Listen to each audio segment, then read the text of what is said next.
After 20 years. The policeman on the beat moved up the avenue impressively. The impressiveness was habitual and not for show, for spectators were few. The time was barely 10 o'clock at night, but chilly gusts of wind with a taste of rain in them had emptied the streets. He tried doors as he went and twirled his club with intricate movements, turning now and then to cast his watchful eye down the quiet thoroughfare. About midway down a certain block, the policeman suddenly slowed his walk. In the doorway of a darkened hardware store a man leaned, with an unlighted cigar in his mouth. As the policeman walked up to him, the man spoke up quickly. "It's all right, officer," he said, reassuringly. "I'm just waiting for a friend. It's an appointment made 20 years ago. Sounds funny to you, doesn't it? Well, I'll explain if you'd like to make certain it's all straight. About that long ago there used to be a restaurant where the store stands." He struck a match and lit his cigar. The light showed a pale, square-jawed face with keen eyes, and a little white scar near his right eyebrow. His scarf pin was a large diamond, oddly set. 20 years ago tonight," said the man, "I dined here with Jimmy Wells, my best chum, and the finest chap in the world. He and I were raised here in New York, just like two brothers. I was 18 and Jimmy was 20. The next morning I was to start for the West. You couldn't have dragged Jimmy out of New York, he thought it was the only place on earth. Well, we agreed that we would meet here again exactly 20 years from that date and time, no matter what our conditions might be or from what distance we might have to come. We figured that in 20 years each of us ought to have our destiny worked out and our fortunes made." "Sounds pretty interesting," said the policeman. "Rather long between meets, though. Have you heard from your friend?" "After a year or two, we lost track of each other. I kept hustling around the West. I know Jimmy will meet me here if he's alive, for he always was the truest chap in the world. He'll never forget." The waiting man pulled out a handsome watch set with small diamonds. 3 minutes to 10, he announced.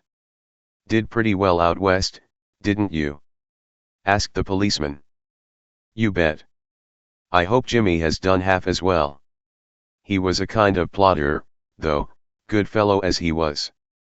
I've had to compete with some of the sharpest wits to get my pile. A man gets in a groove in New York. It takes the West to put a razor edge on him." The policeman twirled his club and took a step. "I'll be on my way. Hope your friend comes around." There was now a fine, cold drizzle falling, and the wind had risen into a steady blow. In the door of the hardware store the man smoked his cigar and waited. After about 20 minutes a tall man in a long overcoat, with collar turned up to his ears, hurried across from the opposite side of the street.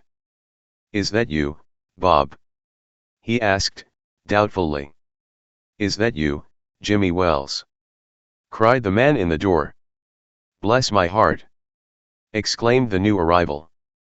"It's Bob, sure as fate. I was certain I'd find you here if you were still in existence. How has the West treated you, old man?" "Bully, it has given me everything I asked it for. You've changed lots, Jimmy. I never thought you were so tall by 2 or 3 inches. Oh, I grew a bit after I was 20. Doing well in New York, Jimmy?" "Moderately. I have a position in one of the city departments. Come on, Bob, we'll go around to a place I know of and have a good long talk about old times." The two men started up the street, arm in arm. The man from the West, his egotism enlarged by success, was beginning to outline the history of his career. The other, submerged in his overcoat, listened with interest. When they came under the glare of a streetlight, each turned to gaze upon the other's face. The man from the West stopped suddenly. "You're not Jimmy Wells," he snapped. 20 years is a long time, but not long enough to change a man's nose from a Roman to a pug. "It sometimes changes a good man into a bad one," said the tall man. "You've been under arrest for 10 minutes, Silky Bob." Chicago thinks you may have dropped over our way and wires us she wants to have a chat with you. Now, before we go on to the station, here's a note I was asked to hand you. It's from Patrolman Wells. The man from the west unfolded the paper. His hand was steady when he began to read, but it trembled a little by the time he had finished. The note was short: Bob, I was at the appointed place on time. When you struck the match to light your cigar, I saw it was the face of the man wanted in Chicago. Somehow I couldn't do it myself, so I went around and got a plainclothes man to do the job. Jimmy.